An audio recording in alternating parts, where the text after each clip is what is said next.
आपके भी मन में अक्सर बुरे विचार आते हैं, गंदे और अश्लील विचार चलते रहते हैं, तो आपको ये बौद्ध कहानी जरूर सुननी चाहिए। एक गांव में एक जवान लड़का रहता था।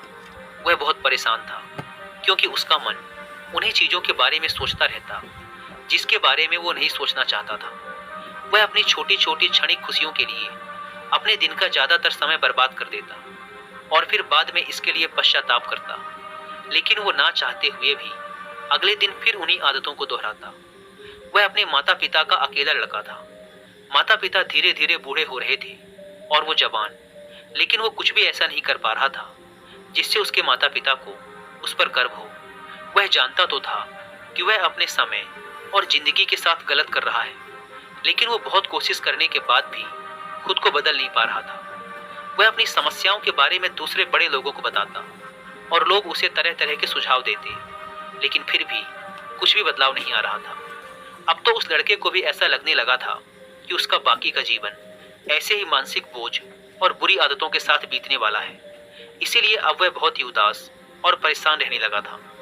एक दिन ऐसे ही वह अपने विचारों में खोया हुआ अपने गांव के तालाब के किनारे बैठा हुआ था। तभी पीछे से उसका एक मित्र भागता हुआ आया और बड़े उत्साह से उसके कंधे पर हाथ रखकर बोला, मित्र, मुझे तुम्हारी सभी समस्याओं का समाधान मिल गया है। अपने मित्र के मुंह से यह बात सुनकर वह लड़का बहुत खुश हो जाता है और पूछता है, क्या समाधान मिला मेरी समस्याओं का? लड़के के मित्र ने कहा, ध्यान। ध्यान तुम्हारी सभी समस्याओं का समाधान है। लड़के ने कहा, यह ध्यान क्या होता है? मित्र ने कहा, कल हमारे गांव में एक बौद्ध भिक्षु भिक्षाटन के लिए आए थे। गांव के सभी लोग उन बौद्ध भिक्षु से अपनी अपनी समस्याओं का समाधान पूछ रहे थे, तो मैंने सोचा कि मैं भी तुम्हारी समस्या का समाधान पूछ ही लेता हूँ। तो मैंने उन बौद्ध भिक्षु से अपने मन को काबू में करने का तरीका पूछा। मेरा प्रश्न सुनकर उन बौद्ध भिक्षु ने ज्यादा तो कुछ नहीं कहा, बस इतना ही कहा कि ध्यान, ध्यान जीवन की सभी समस्याओं का समाधान है। मैंने सोचा कि तुम्हें ध्यान के बारे में पता होगा, इसीलिए मैंने उन बौद्ध भिक्षु से ध्यान के विषय में ज्यादा कुछ नहीं पूछा। अपने मित्र की बात सुनकर उस लड़के ने कहा, मुझे उन बौद्ध भिक्षु से मिलना है। वह लड़का और उसका मित्र बौद्ध भिक्षु को ढूंढने निकल पड़ते हैं।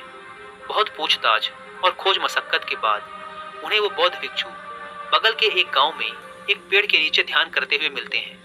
वे दोनों उस बौद्ध भिक्षु के पास जाकर बैठ जाते हैं और उनकी आंखें खुलने का इंतजार करते हैं। थोड़ी देर बाद जब बौद्ध भिक्षु अपनी आंखें खोलते हैं तो वो उन्हें प्रणाम करते हैं और कहते हैं, आपने ये तो बता दिया कि ध्यान जीवन की सभी समस्याओं का समाधान है, लेकिन आपने ये नहीं बताया कि ध्यान है क्या? बौद्ध भिक्षु ने कहा, ध्यान क्या है इसको मैं शब्दों में समझा पाऊं, इतनी मुझ में सामर्थ्य नहीं। लेकिन अब क्योंकि तुम लोगों ने प्रश्न किया है तो मुझे कुछ ना कुछ तो बताना ही पड़ेगा। तो सुनो, ध्यान का मतलब है ना कोई प्रश्न, ना कोई उत्तर, ना कोई विचार और ना ही कोई भावना।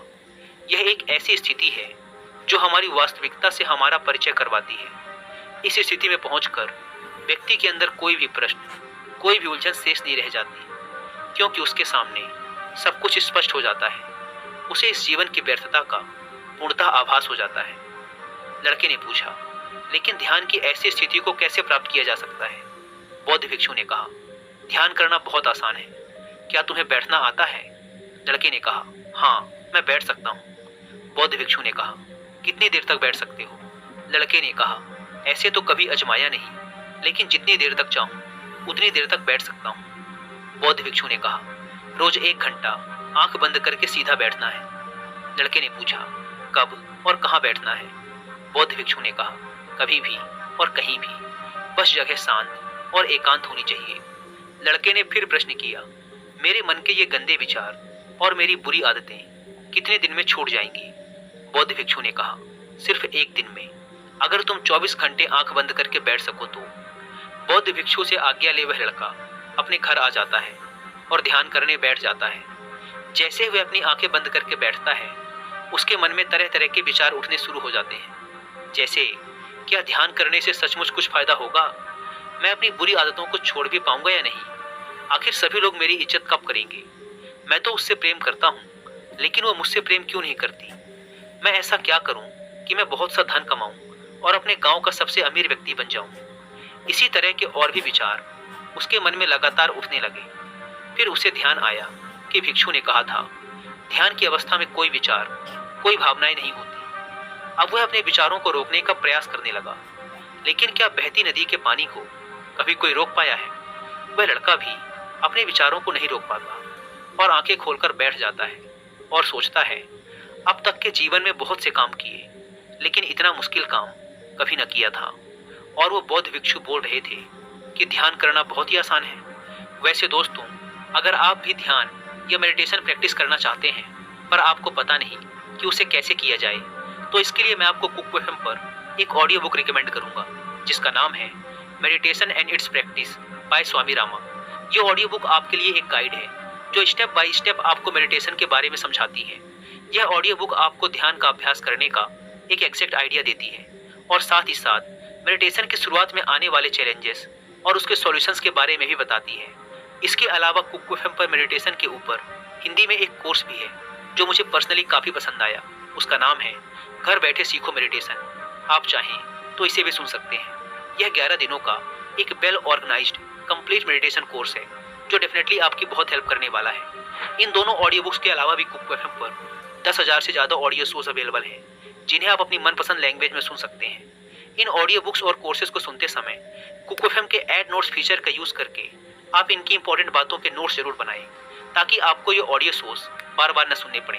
और अगर आप रात में सोते समय इन ऑडियो शोज को सुनते हैं तो इस ऐप के स्लीप टाइमर फीचर का यूज़ जरूर करें ताकि यदि आप सुनते सुनते सो जाएं तो ये ऑडियो शोज खुद ही बंद हो जाएं। इस प्लेटफॉर्म का मंथली सब्सक्रिप्शन पड़ता है 99 रुपीज़ का, लेकिन अगर आप यूज़ करते हैं कूपन कोड WI50 तो आपको इसके फर्स्ट मंथ के सब्सक्रिप्शन पर मिलेगा 50% का डिस्काउंट, यानी ये आपको पड़ेगा 99 की बजाय सिर्फ 49 रुपीज़ का। ऐप को डाउनलोड करने की link description and first comment पर मिल जाएगी। आइए कहानी पर वापस लौटते हैं।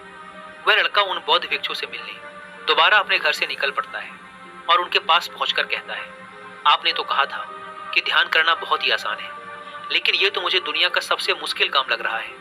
मेरे बहुत प्रयास करने के बाद भी मेरे मन में विचार उठने बंद ही नहीं हो रहे हैं। बौद्ध भिक्षु ने कहा, लेकिन तुमसे विचारों को रोकने के लिए किसने कहा है? लड़के ने कहा, तो फिर विचार रहित स्थिति कैसे प्राप्त होगी? आपने तो कहा था कि ध्यान में कोई विचार, कोई प्रश्न नहीं होते। बौद्ध भिक्षु ने कहा, हमारे दिमाग में हर समय बहुत से विचार जन्म लेते हैं और मरते हैं, लेकिन हमारा मन उनमें से किसी एक विचार को पकड़ लेता है और फिर उससे जुड़े विचारों के बारे में सोचता चला जाता है। इस तरीके से हमारा मन विचारों में उलझ जाता है और हम भूल जाते हैं कि हम क्या कर रहे थे। जब तुम ध्यान करने बैठोगे तो तुम्हारे दिमाग में भी बहुत से विचार उठेंगे और खत्म हो जाएंगे, लेकिन तुम्हें किसी भी विचार का चुनाव नहीं करना, बस उन्हें देखना है। तुम्हारे मन में विचार उठेंगे और खत्म हो जाएंगे। धीरे धीरे समय के साथ इन विचारों के उठने की गति कम होती चली जाएगी। बौद्ध भिक्षु के मुंह से ये सारी बातें सुनकर वह लड़का अपने घर वापस आ जाता है और दोबारा ध्यान करने के लिए बैठ जाता है। इस बार वह लड़का बौद्ध भिक्षु के बताए अनुसार अपने मन में उठ रहे विचारों को देखता है। वह कुछ देर तक तो विचारों को साक्षी भाव से देख पाता है, लेकिन फिर उसके मन में ऐसे विचार उठते हैं जिनके बारे में सोचने से वह खुद को रोक नहीं पाता और वह गहरे विचारों में खो जाता है। कुछ देर बाद उसे याद आता है कि वह तो ध्यान कर रहा था। वह दोबारा विचारों को देखने का प्रयास करता है, लेकिन इस बार उसका मन दूसरी चाल चलता है। अब उसके मन में अश्लील विचार उठने लगते हैं। वह लड़का सोचता है कि ध्यान जैसी पवित्र स्थिति में ये अश्लील विचार क्यों उठ रहे हैं। वह अपने मन में उठ रहे अश्लील और गंदे विचारों को रोकने का बहुत प्रयास करता है, लेकिन वो उन्हें रोक नहीं पाता। उसके मन में लगातार बस ऐसे ही विचार उठ रहे थे। बहुत देर तक प्रयास करने के बाद जब वह लड़का परेशान हो जाता है तो वह ध्यान से उठकर सीधा उन बौद्ध भिक्षु के पास पहुंचता है और कहता है, मैं जब भी अपनी आंखें बंद करके ध्यान करने के लिए बैठता हूँ तो मेरे मन में सिर्फ अश्लील और गंदे विचार ही आते हैं। बौद्ध भिक्षु ने कहा, कोई भी विचार अच्छा या बुरा नहीं होता, इसीलिए किसी भी विचार को बुरा समझकर उसे जबरदस्ती दबाने का प्रयास मत करो, क्योंकि हमारे द्वारा विचारों का विरोध ही उन्हें और भी शक्तिशाली बनाता है। इसीलिए किसी भी विचार का दमन करने का प्रयास मत करो, क्योंकि इस मन की प्रकृति ही ऐसी है कि हम इसे जिस चीज़ के बारे में सोचने से रोकते हैं यह उसी चीज़ के बारे में सबसे ज़्यादा सोचता है। इसीलिए तुम्हारा विचारों को रोकने का प्रयास व्यर्थ है, और जिन विचारों को तुम गंदे व अश्लील विचार कह रहे हो वो विचार भी तुम्हारे जीवन का एक हिस्सा है। इंसानी जीवन को आगे बढ़ाने के लिए इन विचारों का उठना भी जरूरी है। एक बात हमेशा याद रखना कि जीवन में हम जिस भी चीज़ को अस्वीकार करते हैं हमारा मन उसी चीज में सबसे ज्यादा रस देने लगता है। इसीलिए जीवन की किसी भी सच्चाई को नजरअंदाज करने का प्रयास मत करो। हर चीज को स्वीकारो, तभी तुम उससे मुक्त हो पाओगे। लेकिन इसका मतलब यह नहीं कि तुम हर समय काम वासना के विचारों में ही डूबे रहो। तुम्हें यह समझना होगा कि काम वासना हमारे जीवन का एक छोटा सा हिस्सा मात्र है, पूरा जीवन नहीं। तो जीवन के इस पहलू को भी स्वीकारो और आगे बढ़ो, क्योंकि इस जीवन में इसके आगे भी बहुत कुछ जानने के लिए है। लड़के ने कहा, लेकिन हमारा मन हमारे साथ इतनी चालें क्यों चलता है? क्या हमारा मन ही हमारा शत्रु है? भिक्षु ने कहा, नहीं, मन हमारा शत्रु नहीं है। यह तो बस उन्हीं चीजों को अनुभव करना चाहता है जिसमें इसे आराम मिले, आनंद आए।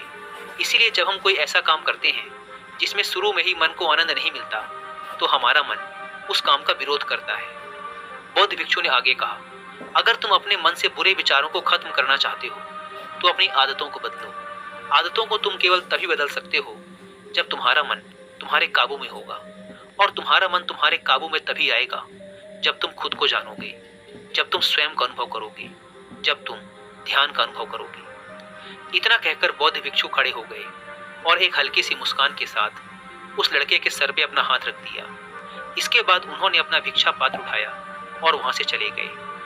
वह लड़का उन बौद्ध भिक्षु को जाता हुआ देखता रहा, लेकिन अब वह बहुत खुश था, क्योंकि उसे अपनी समस्याओं का समाधान मिल चुका था ध्यान के रूप में।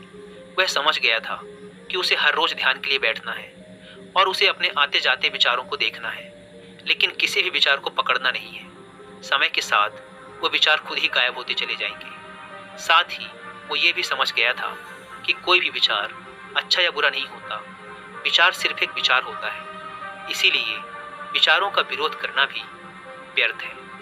दोस्तों, मुझे उम्मीद है कि आपको इस वीडियो से बहुत कुछ सीखने को मिला होगा। और जाने से पहले एक बार फिर याद दिला दूं कि कुकू एफएम पर meditation and its practice by Swami Rama audio book को और मेडिटेशन पर हिंदी में कोर्स जिसका नाम है घर बैठे सीखो मेडिटेशन को सुनना ना भूलें। और मंथली सब्सक्रिप्शन पर 50% डिस्काउंट के लिए आप WI50 कूपन कोड का इस्तेमाल जरूर करें। धन्यवाद।